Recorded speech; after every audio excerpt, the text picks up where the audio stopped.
Look what came in the mail, the Toys R Us exclusive Marvel Legends A-Force set. And even better, I managed to pick this up while it was on sale.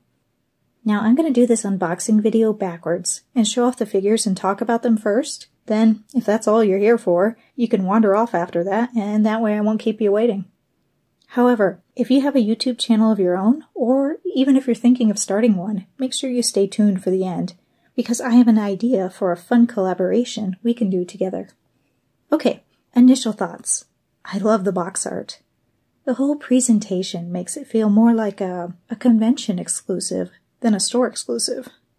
The front cover of the box lifts open to reveal the figures, and a brief description of each character.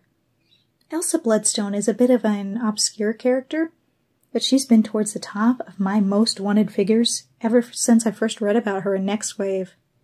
I'm still shocked there's actually a figure of her made. And this one is gorgeous. I love the sculpt of her hair and how it flows around through that ponytail. She comes with 3 guns too. 2 shotguns and a little gun. I think it's a revolver. And her hands have trigger fingers to hold them. I think She-Hulk is the weakest of this set for me personally. She's on an older body, and I just hate those hips.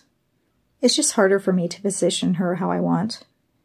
And then she has some kind of shiny residue on her forehead. Huh. Maybe that's just on mine? I do like her hair though, and I'm fine with her having a neutral expression. Next is Singularity, with that translucent plastic that transitions from blue to purple, and the sparkly embedded glitter. Singularity is quite a unique looking figure, and she's much prettier in person than I expected. The ankle hinges on mine are really tight though, while the part of the foot that pivots is really loose. That's kind of weird. And her head's kind of loose on that ball peg too. Sif is quite the eye-catching figure, with the contrast between the bright red and crisp white of her costume. And she shops at the same shoe store as Angela, but I can't blame her. I'd wear those boots in a battle too. She comes with a sword that fits in her belt. The gauntlets on her lower arms, though, block a lot of the motion in her wrists. If you're able to find one of these sets in a store, make sure you take a close look at Lady Loki. I ordered 2 of these sets, and in one set, one of Loki's horns was already broken off. That set's going back to Toys R Us. The horns themselves seem fragile, but I think it might actually be the packaging that's the problem. It looks like the plastic tray that's holding the figures into place is really close to the horns and putting pressure on them. Or, I guess it could be that the horns are so close to the front window of the box, any pressure on that spot causes them to break. Sure, you could probably glue them back on, they'd look alright, but this isn't a cheap set. And we shouldn't have to accept stuff that's already broken before we even open it. Lady Loki has some serious man hands. I guess that makes sense, but once you notice them, it's kind of hard to look away. Surprisingly, she's about a centimeter shorter than Sif too, but they share the same cape. Last but not least is Monica, or Spectrum. Monica has the same trench coat as Elsa, but this time in black.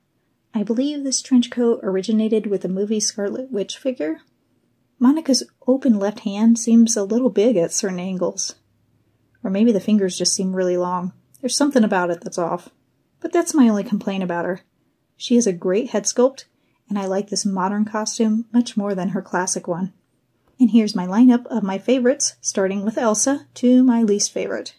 Singularity surprised me by ranking so high, but I am partial to sparkly pretty things.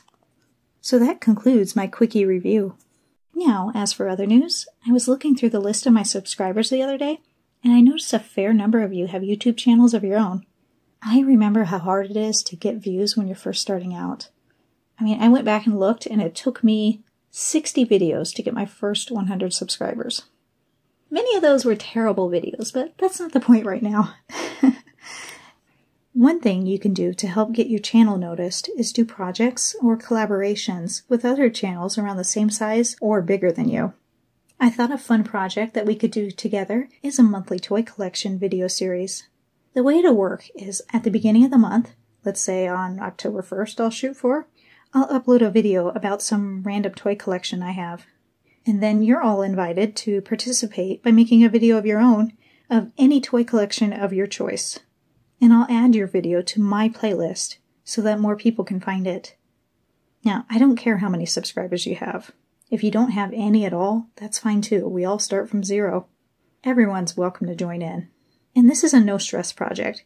You can participate in for as many months as you like, or just one time. Don't worry if it's not a big collection either. Just want to show off your 3 favorite figures or dolls? That's fine with me. Just as long as it's toy-related, not like your favorite t-shirts or something. So I'll start this series in the beginning of October, so if you want to join in, feel free to start working on your own video, and send me the link, and I'll add yours right away to the playlist when mine is done. And if you get yours done after mine, I'll give you the choice of having me either include it in October's list or November's. So, how long will I continue this series? I'm not sure. We'll just have to see how much interest there is. One more thing, though, is we'll need a name for this toy collection series. Toy Collection Club? Collection Club? Collector Club? Zub Club? I don't know. Please help me think of something. And let me know your suggestions in the comments down below. Now, in a couple days, I'm going to be heading out for a vacation. I thought about bringing a figure or 2 with me just for some pictures. Let me know which one of these figures you think I should bring with me.